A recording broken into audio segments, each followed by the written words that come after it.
అమ్మా భవానీ లోకాల నేలే ఓంకార రూపమమ్మా, తల్లి నీ మహిమల్ని చూపవమ్మా.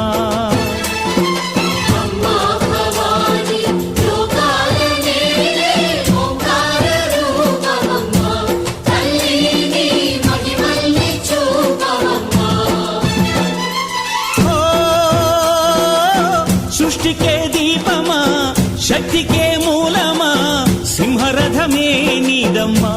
అమ్మ దుర్గమ్మ భక్తులను దీవించుమా.